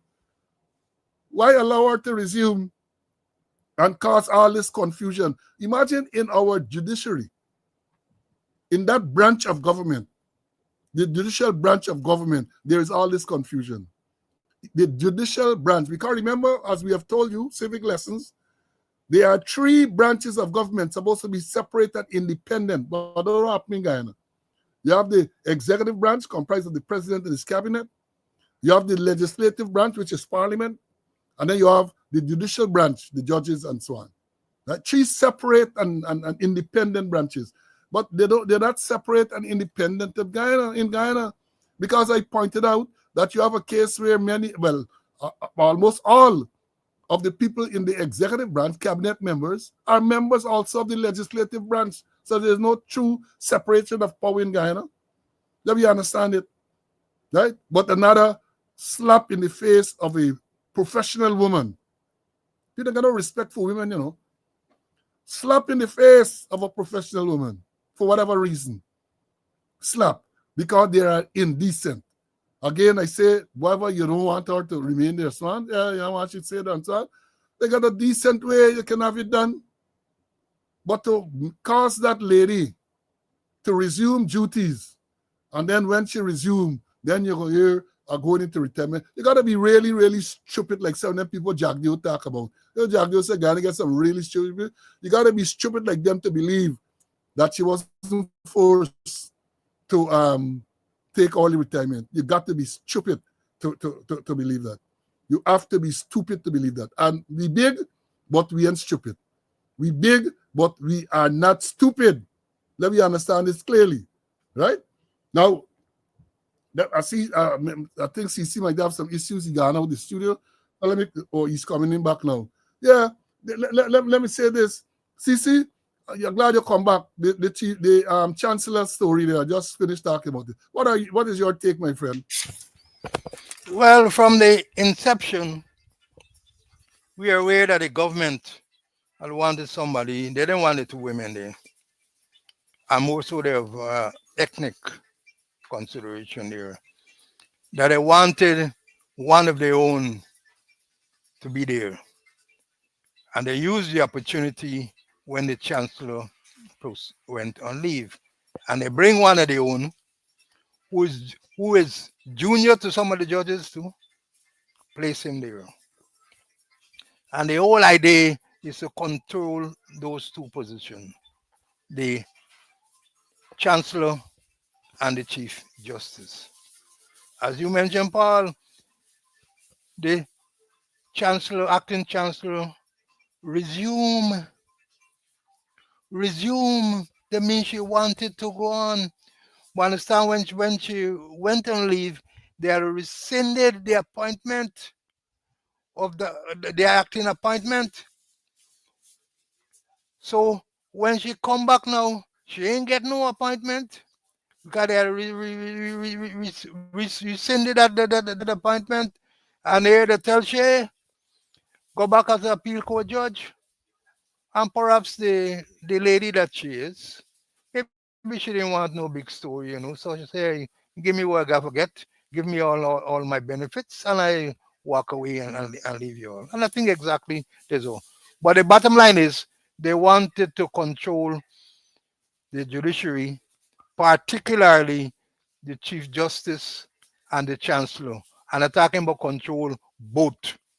So put their people there so that, you know, when time comes, they will rule in favor of the government. And that is it. So the judiciary would not be independent, and they control it just like how they're controlling the office of the Director of Public Prosecution. And let me just spin off a bit. And I want to know when they're gonna appoint a police complaints authority. The police complaints authority died months ago. I don't want to know when they're gonna appoint a police complaint authority that can supervise certain action, certain criminal action committed by the police, and also to receive complaints against members of the police force. So they're doing their own thing. But the whole thing, they want to control the judiciary. Like how they control commissions and all that. Remember, we got charged and removed from the commission unlawfully because we weren't acquiescing to the demands of the president to promote people and so on. So they violated the Constitution and caused us to be removed. As I talk about Constitution, we have Parliament gonna be next week. The proclamation has been read. So we're still waiting and see what is going to happen. Y'all sit down, right up on the balcony. I watching because, again, let me remind you all, the proclamation read by the president to convene the 13th Parliament on the 3rd of November 2025 at 2 p.m. at the Arthur Chung Convention Center, right? And let me warn them early. We get terrorists in the country, yeah? This is not no speculation and so on. You see what happened there last night. Hope they all make sure that they get proper arrangement in place to safeguard the parliamentarians and all other people. Now this perfunctory thing, y'all, is hope y'all get proper arrangement in place, right? We are in some serious times. And unfortunately, we have a lot of incompetent people, right? So, yeah, so Parliament will convene on the 3rd of November, 2025 at 2 p.m. at the Arthur Chung Convention Center. Don't ask me why Arthur Chung Convention Center, where they say every sitting there is 500,000 Ghana dollars. Don't let me go into that. Don't let us go into that now. But at that first sitting, because I see some people writing us other thing to say that the leader of the opposition will be elected there. No, not according to my understanding. On that fourth sitting, the speaker will be elected, the deputy speaker will be elected, and then I think that is the extent of the early people. The parliamentarians will be sworn in. All the parliamentarians will be sworn in. And then I understand that will be the extent of business on that day. And then the speaker is then required to summon a meeting of the opposition members. They summon a meeting of the opposition members. And it's at that meeting, the opposition members will elect a leader of the opposition. That is what my understanding is. So, on the 3rd, we can expect to have parliamentarians. We can expect to have a speaker. We can expect to have a deputy speaker, right? Then the issue of leader of the opposition came up again, because while we have said, and the interpretation that, look, the Speaker of the House and the leader of the opposition survives any parliament, dissolution of parliament. I saw an interesting letter yesterday from one Neville December Jr. Arguing that, look, there's no opposition leader. In effect, what the argument is that even if the opposition leader is there, it is basically in a caretaker mode. He can't do nothing, basically. So they're saying that this letter that the president would have sent to Mr. Aubrey Norton about the appointment of a chancellor and a chief justice last week, that was ill-advised. They say it was ill-advised because if you're in a caretaker mode, you can't do nothing like that, right? Can't do nothing like that. You have to wait until there's a new opposition leader of the opposition. But they don't want to wait because from all indication, Azzuddin Mohammed from the We Invest in Nationhood Party gonna get a position. You know the war with them and Azzuddin Mohammed, who used to be very close with them. So they get this war now. They don't want to take up the position. But let me remind them that is the will of the people. They always talk about democracy. That is the will of the people. And I understand all sort of shenanigans going on. Because remember, and again, on Friday, I made the point, and I know one of the students said, you read the Constitution, which says that when you go to elect the leader of the opposition, it got to be by show of hands. The assessor, show of hands, so you know who vote for whom. But I am saying that given the nature, the criminal nature of these people, you're going to hear what's going on, because next thing you know, they tell you, say, you ain't showing no one. Look out for what's going to happen. Because I hear they're trying desperately to get some charandases who will not vote for Assaduddin Mohammed as the leader of the opposition. And you know, too, we haven't heard anything further about the extradition of Assaduddin Mohammed and his father to the US to face criminal charges. We ain't hearing nothing about that. It's about a month now since the indictment for money laundering and all, about a month now. And one would have expected by now the request would have been made by the US authorities for him to be extradited. And somebody wrote in today's paper, I read it, I think it was Stabrook News, a letter there, talking about the process, because they say, again, as we have been saying, once the request is made, I think the Home Affairs get involved, the DPP gets involved, and the courts have got to get involved. The Court of Guyana will get involved to determine whether there is sufficient evidence to extradite. And then the person in today's letter, I think he's some lawyer or somebody, some lecturer in law, he said that with the court process, as we have said before, you get the magistrate court, you get the appeal court, you get the CCJ. All of those are levels that it can go through. All of those are levels that any request for extradition can go through. And then we said, or I said, there's also a thing they call rendition. There's also something they call rendition, and I will not rule that out. I will not rule it out. In other words, you pick you up and then you find yourself in another country shortly after. I will not rule that out. I will not. Let me bring in Mr. Conway. I know we got this. He has the Bassant funeral today, so we're gonna close on time at 1 o'clock, and then so that we can make arrangements to go down there. CC, your final comments and your closing, my brother. Well, there's still gray area with me, you know, whether or not the leader of the opposition is still the leader of the opposition. The gray area, and it's kind of wobbly. I mean, it's clear that the speaker, with the speaker, but the leader of the opposition, to my mind, you know, it's not clear whether or not he's still the leader. And if he's not the leader, I know why the president will write him. You know, the thing needs more clarification.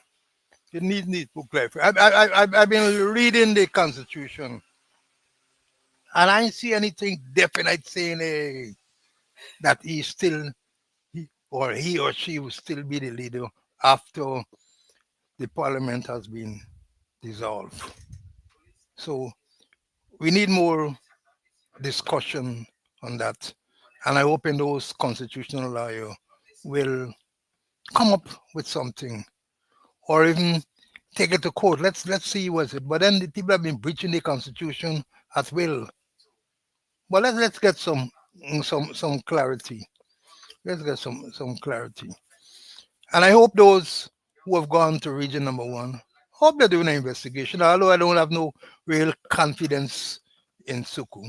But I hope that they're doing what they're going there to do a proper investigation.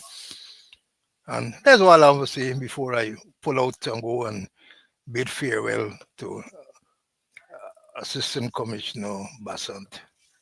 Right. Thank you, my brother. Have a good rest of the day. Now let me as I said, somebody said that the fact that the president wrote to Mr. Norton in relation to appointment of the chancellor and the chief justice is an indication that they know that the opposition leader still is functioning. But he said, I am too, the fact that the AG, right? The AG does right as other thing, you know. The AG, I suspect it was the AG who advised the president to have the police service commission back in 2021 to terminate the service, right? With immediate effect. And what the court ruled that it was wrong, unconstitutional. So I am going to put more store in what the Attorney General says. And that is why I made the point that these things have to be challenged, you know. Too many of these decisions are made and they are not challenged all the way to the apex court. That is a problem I have. That when decisions are made at the lower court, it must be challenged, man. I know it involves money and all of that, but we can't leave these things just like that. We can't leave these things. Too many decisions are come up and they're very gray. So we can't leave them like that. Can't. Folks, as I said, we're going to be leaving you shortly. We have the, let me put up this again. This is supposed to be the suspect in the bombing of the car at the gas station last night, which resulted in the death of the young child. So this thing, this should be circulated widely circulated. I am doing my part by bringing it up here. I hope you folks too will do your part. Get a screen grab, put it on your social media, get it all around so that people will be on the lookout for this suspect. People are going to be on the lookout for this suspect. Folks, we have come to the end of today's program.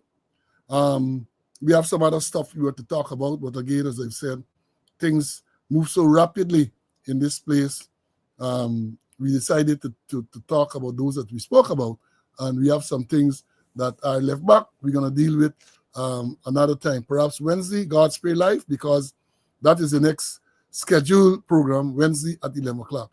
So let me say to you, again, be safe,